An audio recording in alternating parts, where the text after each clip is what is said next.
El capítulo de anoche de Luchadores mostró la historia de Ángelo. Ángelo estuvo 4 años en una lista de espera para ser trasplantado del riñón. Pasaba el tiempo, se deterioraba su salud y ahí en el programa pudimos ver cómo se realizaban las sesiones de diálisis que duraban 4 horas, 3 días a la semana, en fin. Esto tuvo un buen final y muy emocionante el capítulo de anoche. A propósito de este caso y de tantos otros que tienen que ver con el tema de los trasplantes en Chile, vamos a conversar justamente con Ángelo Patrone, que está aquí. ¿Cómo estás? Muy buenos días. ¿Te sientes bien? Sí. ¿Contento después del programa? Sí. ¿Te gustó? Me gustó, emocionante y gratificante también ver la historia. Sí, Sí. Y estamos con José Luis Rojas, que es el coordinador nacional de trasplantes del Ministerio de la Salud. ¿Cómo estás? Muy bien, gracias por la invitación. Oye, qué buena idea este programa de luchadores, poniendo, digamos, a través de la televisión, un medio masivo, un tema tan importante y mostrándolo desde ese punto de vista que llega más a la gente, ¿no? Con casos concretos, reales, como la historia de Ángelo. Sí, fue un proceso largo y de mucha confianza, bilateralmente. Siempre hay cierto, digamos, recelo de los equipos de trasplante, de trabajar con equipos periodísticos, que se metan a los hospitales. Que anden las cámaras ahí husmeando. Pero yo creo que lo que tratamos de hacer era que la gente se sintiera partícipe de lo que es la donación de órganos. Yo creo que lamentablemente todavía los chilenos vemos esto como algo muy lejano, que no nos puede pasar, que es de solamente gente que está enferma, esperando. Y yo creo que eso visibiliza cuando las familias dicen que no, dicen que sí, lo que significa, no sé, hay todo el proceso se hace más que la gente se involucre. Claro. Yo creo que eso es lo que buscamos con esto. Y a través de un nexo emocional, que eso es muy potente. Ángelo, ¿a ti te costó, Ítalo, te costó decir sí a la propuesta de mi hermano? Sí. Sí, en un principio esto yo lo dejo claro en el programa, que él siempre tuvo la disposición de ser mi donante, pero en un principio yo, por quizás algún tema, no sé, más de no querer que él formara parte o incluirlo en el tema, en un problema que era mío, me costó decirle que sí. Al principio le dije que no. ¿Por qué? Después básicamente por un tema de temor o de ignorancia quizás de que le pudiera pasar algo, de no querer meterlo a él por un tema de familia, su hija. Pero ¿cómo fue la primera vez que él se acerca y te dice, ¿sabes qué? Yo te voy a donar? Bueno, es que la primera vez que él se acercó a mí y me lo dijo fue cuando básicamente lo hablamos por vía, ¿cómo se llama? Computador, que fue lo que salió ayer en el programa. Él nunca lo conversamos. Contémoslo porque tal vez no todo el mundo lo vio el programa, por eso te hago te lo pregunto. Cuéntame. Es que, bueno, nunca lo conversamos directamente antes del tema del programa. Yo lo conversé con él la primera vez que salió en el programa, vía computador, vía mail. Lo conversamos. Él me dice que lo había conversado con su señora Jenny, con la niña, y que habían tomado la decisión de formar parte de esto y ser mi donante. Y obviamente para mí es una noticia que obviamente me abrió muchas puertas y obviamente me emocionó. El hecho de que tu hermano te quiera donar un órgano. ¿Y a ti no se te había pasado por la cabeza siquiera pedirle nada? No, nunca. No, ni siquiera, pedírselo no, nunca. ¿Pero que existiera esa posibilidad tampoco? Sí, estaba siempre como el as bajo la manga. Claro, pero no te atrevías a... Pero no quería yo, que saliera de mí el hecho de pedírselo. Tenía que ser una cosa que naciera él, nació en un principio, y yo me había puesto por un tema más que nada de miedo, de temor, y para no involucrar también a su familia. O sea, y tú le contestas, ¿sabes qué, Ítalo? No sé, no estoy seguro, piénsalo bien, así, lo típico. Sí, que lo converse bien con la familia, con las niñas. ¿Y cuánto duró ese proceso hasta que se toma la decisión finalmente? Habrán sido semanas, sí. Sí, desde el momento que conversamos y ya que se hizo formal han sido unas 2 semanas más o menos. Donde ella, pero convérsalo bien, háblalo bien, que no hayan dudas, que no vaya a pasar algo, en fin. Ahora, tú estuviste 4 años en la lista de espera, como decíamos, para ser trasplantado. En esos 4 años, me imagino pasaste por distintos estados de ánimo, esperanza, frustración, depresión, en fin. ¿Qué pensabas? ¿Tú decías, bueno, esto no tiene salida? ¿O cómo se vive eso? ¿Una espera? Sí, esos 4 años son de vaivenes. al principio yo, los 2 primeros años, siempre pensé que iba a ser muy rápido. Quizás que iba a tener la suerte, no sé, de que me iban a llamar un día y me iban a avisar: Ángelo, hay donante, tienes que ir al hospital. Y básicamente esos fueron los 2 primeros años. Después obviamente como que empecé ya, será, pasa el tiempo, no importa, saldrá, a futuro vendrá, cosas así, pero en un principio con mucha esperanza, mucha fe. Esa fe nunca se acaba, nunca se termina, pero sí las ansias bajan. O sea, ya no estaba ansioso por un donante, sabía que si estaba en diálisis estaba bien dentro de todo, tenía esa posibilidad al menos, que no la tienen otro tipo de personas que, por ejemplo, hígado, corazón, pulmón, no tienen la opción de tener una terapia alternativa que te mantiene. José Luis, ¿por qué necesita un trasplante? Necesitó un trasplante, Ángelo. ¿Por qué no se puede vivir para siempre con diálisis? A ver si una pregunta se podría hacer a alguien.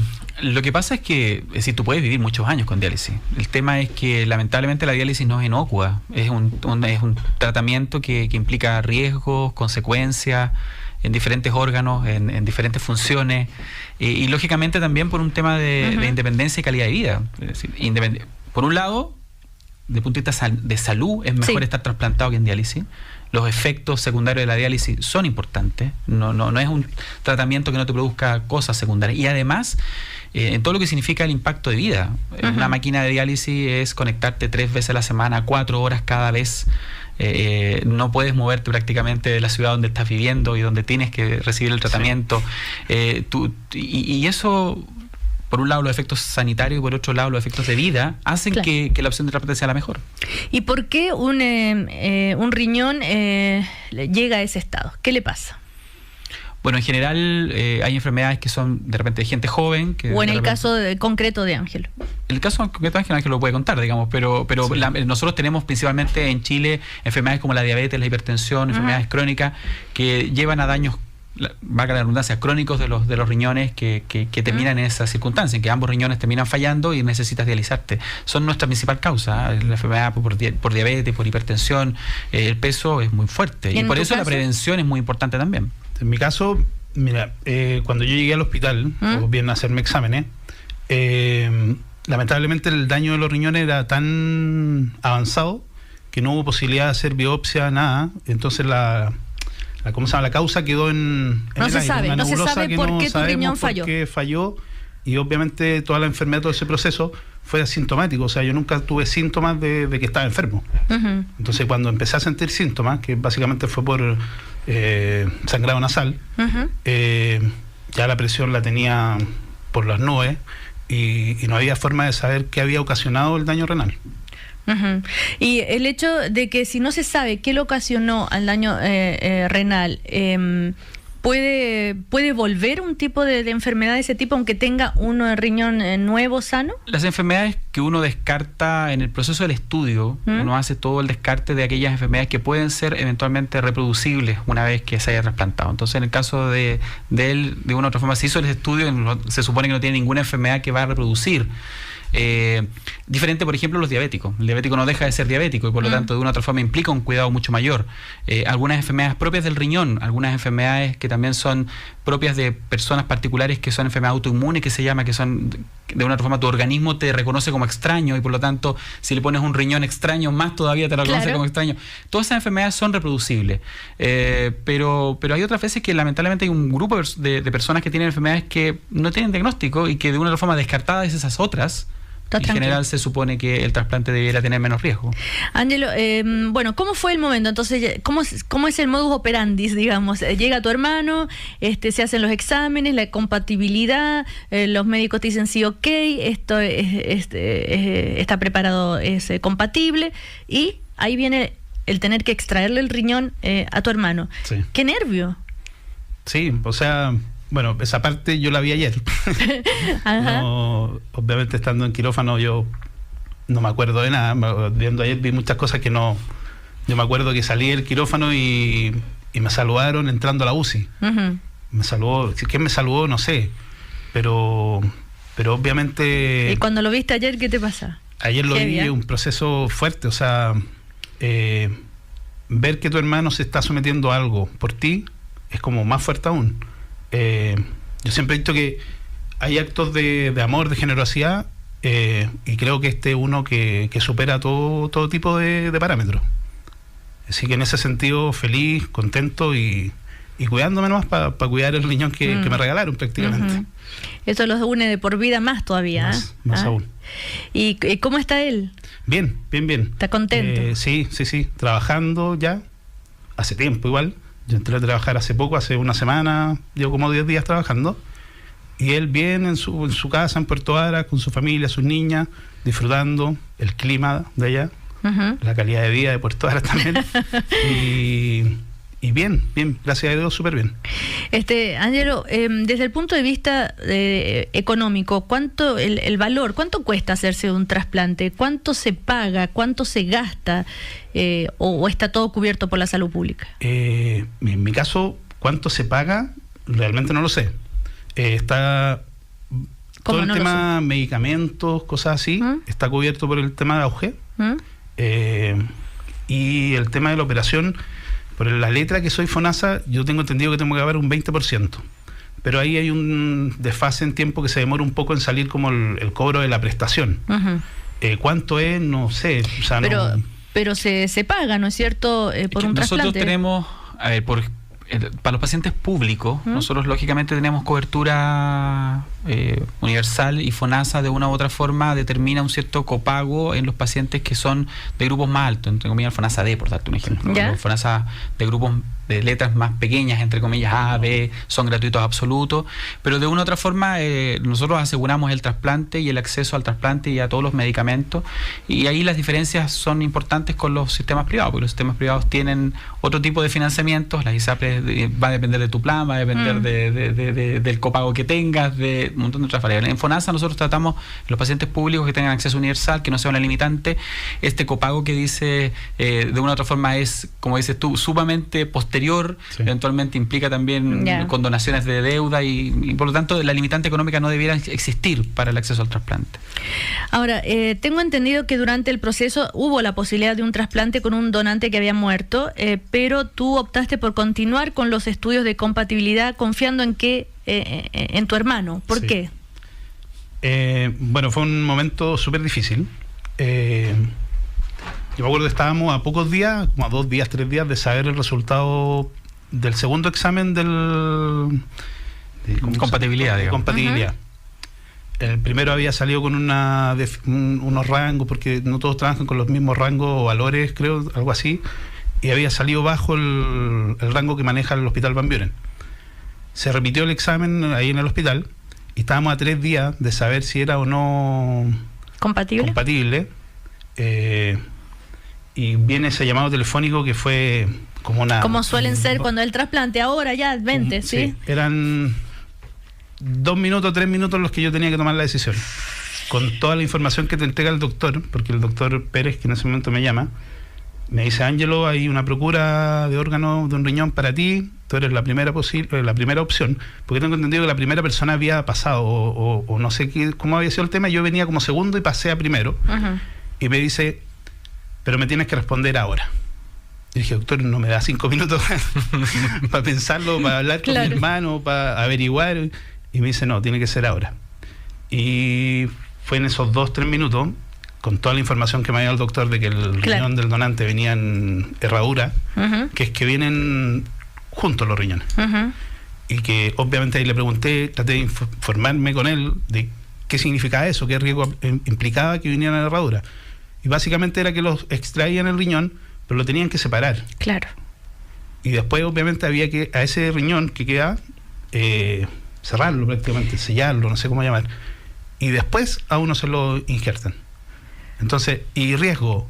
Sí, hay riesgo, en cualquier operación hay riesgo, ya sea vivo o cadáver, pero aparte viene ese riesgo adicional de que no sabemos cómo va a reaccionar el riñón. Cuando lo separen del otro. Cuando lo separen y en pocas palabras lo vuelvan a cerrar. No sé cómo se llama técnicamente. No, pero en el fondo es el mismo, digamos. De una u otra forma el riñón tiene una forma que no es la habitual. Y lógicamente se hace toda una cirugía para que el riñón, digamos, tenga una forma más normal. Pero es un riñón funcional, digamos. No es un riñón trasplantable, no tiene ninguna dificultad. ¿Pero por qué estaban unidos? No entiendo. Pero anatómico. Tú naciste con un riñón de esa forma. Es una forma, okay. Un riñón en forma de herradura. El riñón normalmente tiene una forma más bien oval o ovoide. Sí. Este riñón es en forma de herradura y por lo tanto requiere un cierto cirugía de banco, que le dicen que en el fondo es hacer una pequeña cirugía para acomodarlo a una forma mucho más y ahí tú dijiste, mejor. En ese momento eran 2 minutos, como digo, y preferí, no sé, dentro de lo que pasó por mi mente, preferí pasar sin saber el resultado del examen de mi hermano. O sea, era una. Te arriesgaste.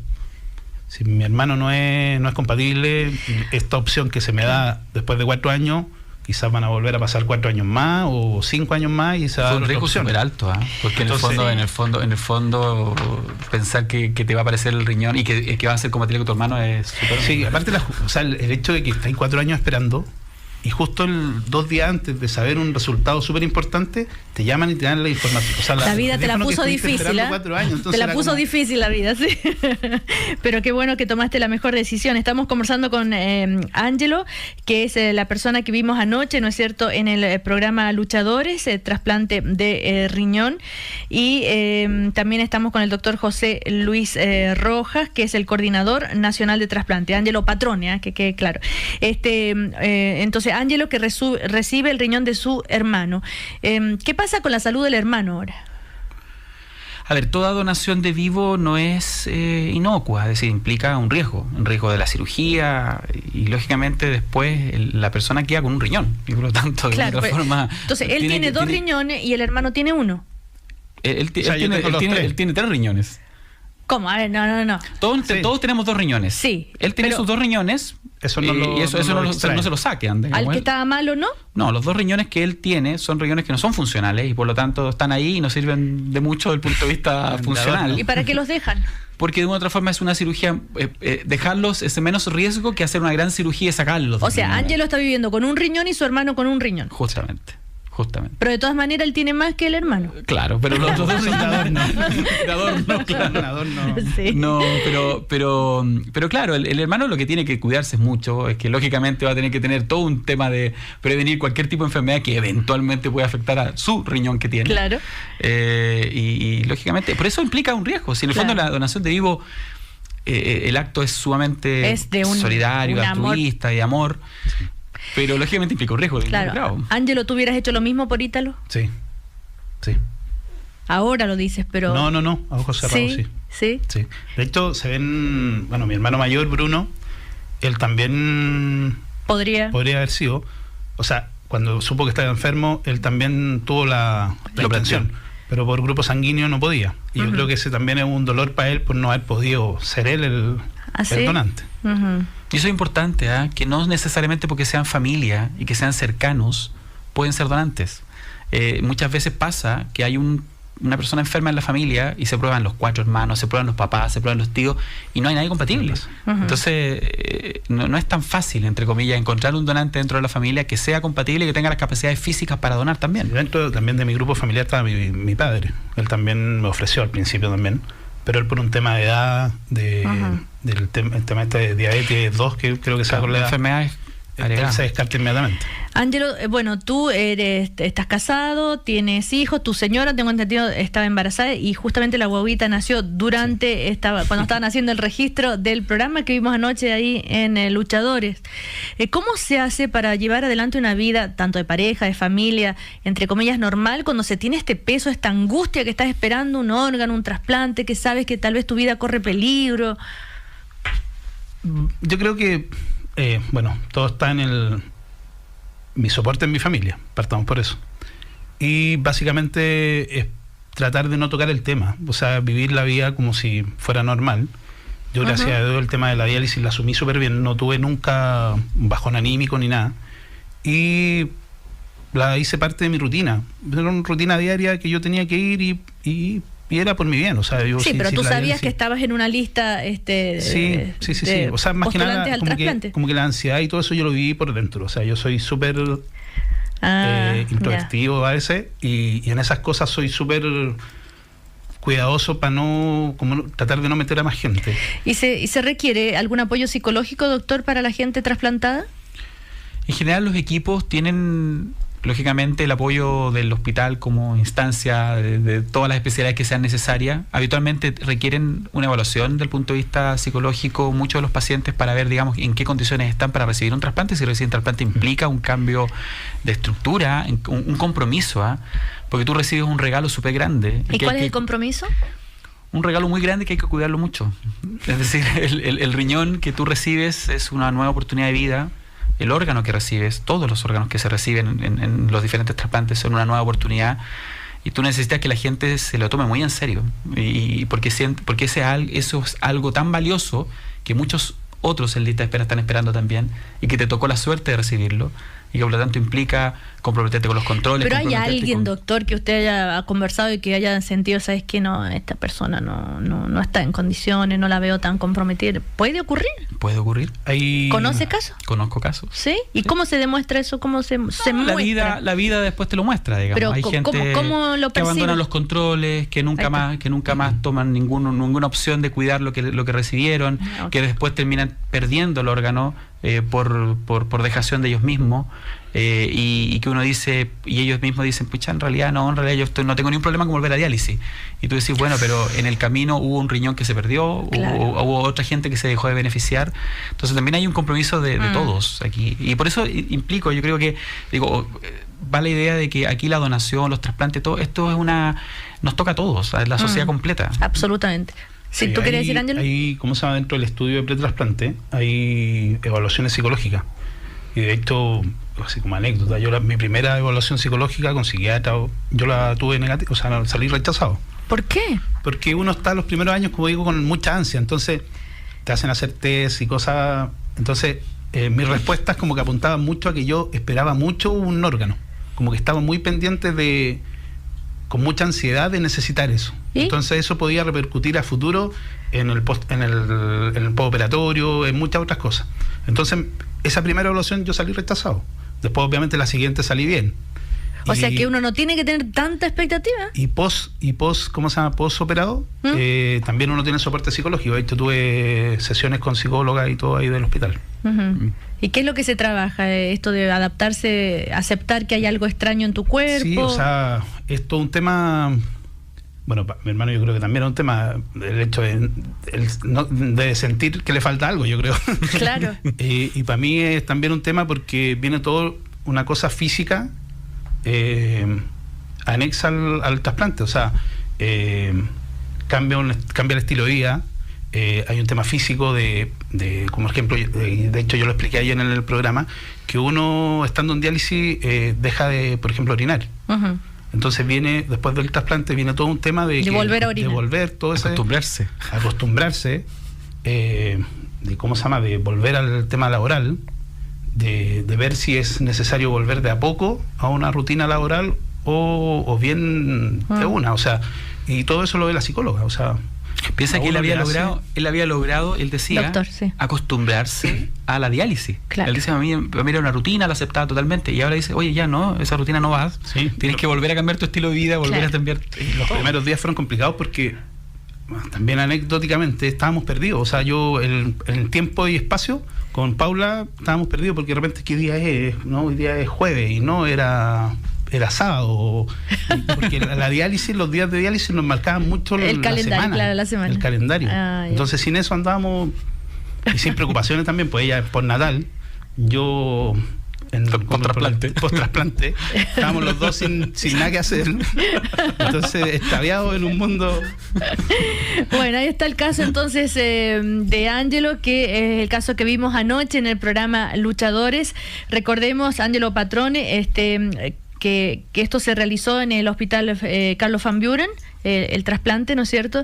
Y con el doctor José Luis Rojas, que es coordinador nacional de trasplante del Ministerio de Salud, que tienen toda la intención que a través de estos programas, porque con el Ministerio de Salud que se hace todo esto, y permitir que el canal grabe, y en fin, que tiene el único objetivo es sensibilizar a la población, a la ciudadanía, sobre la necesidad de estar siempre dispuesto a la donación de órganos. Que se conversa en familia. Nosotros lo que buscamos es que este sea un tema de todos los días, que no sea solamente asociado a un caso puntual que hay en los medios, sino que es una necesidad de todos los días. Hay más de 1.800 personas esperando un órgano hoy día en Chile, Y lo que necesitamos es voluntades y que la gente lo converse en la casa. Y mira, y a propósito de esto me llega esta información. Giovanni Olmos Valle es prioridad nacional de trasplantes, pues tras una hepatitis fulminante está en riesgo de vida, tiene 27 años, su señora está embarazada, está en el hospital de la Universidad Católica y entonces está esperando un trasplante, un donante, digamos, para solucionar su problema. Es bastante urgente, por decirlo lo menos, ¿no? Prioridad nacional. Sí, tenemos en estos momentos más de 10 prioridades nacionales y él es la hepática que hay, pero hay 5 esperando corazón, 6 esperando pulmón. Yo creo que aquí el punto es que la gente no tiene idea muchas veces, y este programa busca eso, que lo que hay detrás de cada donante, lo que hay detrás de cada trasplante es cosa de todos los días y necesitamos por eso voluntades, conversación. Muy bien, doctor, muchísimas gracias, doctor José Luis Rojas, por conversar con nosotros. Bueno, y a ti, Ángelo Patrone, muchísimas gracias por venir hasta aquí y contarnos tu experiencia. Gracias a usted. Muy bueno el programa anoche, esperemos que cumpla el objetivo, que te vaya bien. Chao, chao.